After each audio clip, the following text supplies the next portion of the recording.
Bonsoir Baptiste. Bonsoir David, bonsoir à tous. Alors, comment d'abord fonctionne aujourd'hui le système des retraites pour les mères de famille ? Eh bien aujourd'hui, lorsqu'une femme a un enfant, elle obtient 8 trimestres de cotisation. Alors 4 trimestres au titre de la grossesse et de l'accouchement, 4 trimestres au titre de l'éducation pendant les 4 premières années de la vie de cet enfant. 8 trimestres, c'est donc 2 ans de cotisation en plus, et ce, pour chaque enfant, c'est valable à chaque enfant. À cela s'ajoute une majoration de pension supplémentaire à partir du 3e enfant. Alors, il s'agit de 10% pour les 2 parents quand il y a un 3e enfant, 15% quand il y a un 4e enfant. Là aussi, pour les 2 parents, c'est un principe de compensation qui fait partie de la politique familiale française. Dans les faits, ce système de majoration en fait, permet aujourd'hui à beaucoup de mères de famille de partir à la retraite à 62 ans, même si théoriquement elles n'ont pas atteint à ce moment-là le taux plein de leur retraite. C'est ça, de partir plus tôt. Est-ce que ça représente beaucoup de monde ? Alors ces majorations concernent quand même, quelques 5,5 millions de personnes. On parle d'hommes et de femmes, ça concerne autant les hommes que les femmes, comme je vous l'ai dit. Ça, c'est le régime général. On considère que sur la question du coût, on est autour de 4 milliards d'euros. Bien, et qu'est-ce qui changerait avec le système de retraite universel, avec cette réforme ? Eh bien, avec le système par points, on ne compte plus en trimestre, comme son nom l'indique. Avec ce système, on compte par points. Vous savez, il y a cette règle qui était dans le rapport de Jean-Paul Delevoye. 10 € de cotisation donnent droit à 1 point de retraite. Le rapport de Delevoye prévoit de remplacer les 8 trimestres par enfant et la majoration pour les 2 parents à partir du 3e enfant par une seule majoration, 5% par enfant, mais dès le premier enfant. Et vous ajoutez comme ça 5, 10, 15 en fonction du nombre d'enfants. La majoration peut d'ailleurs être attribuée soit au père, soit à la mère, soit être répartie entre les 2 parents. C'est aussi faisable. Un système plus juste en général, et notamment pour les mères en tout cas, c'était l'argument de l'exécutif. Écoutez. C'est une réforme d'équité parce que cette réforme, elle permettra de mieux prendre en compte les carrières heurtées, en particulier pour les femmes. Dès le premier enfant, nous accordons 5% qui se cumuleront, 5, 10, 15, 20, sans plafond, quel que soit le nombre d'enfants.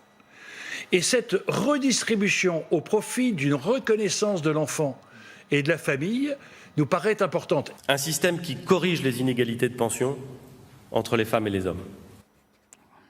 Voilà, reconnaissance de l'enfant et de la famille, plus pour les femmes, si on comprend bien.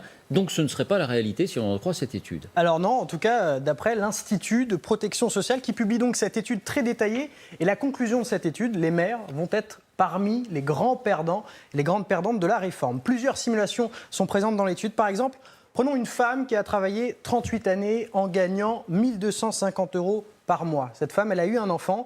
Eh bien, sa retraite, en passant du système actuel au système universel, va baisser de 750 € par an. Ça, c'est si elle a un enfant. Mais si une femme, dans une situation similaire, va avoir 2 enfants, on estime la perte, en passant du système actuel au système universel, à 1 633 € par an. Pour une femme, un autre exemple, une femme qui a travaillé 38 années, mais cette fois-ci en gagnant 3 300 € par mois. Eh bien là, la perte, elle atteint 2 000 € par an avec un enfant. Prenons la même situation, on parle quand même d'une baisse de 9% de sa retraite, ce qui est quand même assez important. Si on prend le même exemple, mais encore une fois avec 2 enfants, et bien là, la perte, elle atteint, en tout cas d'après cet institut, 4 354 € par an. On parle d'une baisse de 17% de la pension de retraite pour cette femme-là, dans ce cas-là. Alors c'est la même chose pour les carrières hachées, c'est détaillé aussi dans ce rapport, et c'est pire encore, David, pour les familles de 3 enfants. Par exemple, pour un couple qui a travaillé là aussi 38 années en gagnant chacun 1 250 € par mois. Ce couple a eu 3 enfants. Eh bien, la perte pour ce couple-là sur sa pension de retraite en passant du système actuel au système universel, encore une fois, elle atteint 3 522 € par an. Et à nouveau, prenons l'exemple, mais cette fois-ci avec un couple qui a gagné chacun 3 300 € par mois pendant 38 années là aussi, 3 enfants. La perte en passant du système actuel au système universel, elle est estimée à 9 392 € par an. Et pour ceux qui ont travaillé 42 ans, pour ceux qui ont travaillé l'équivalent d'un temps plein. Oui, si l'on monte à ce qu'on appelle les 172 trimestres, ça ne nous dit pas forcément grand-chose, ça correspond en fait à 43 ans.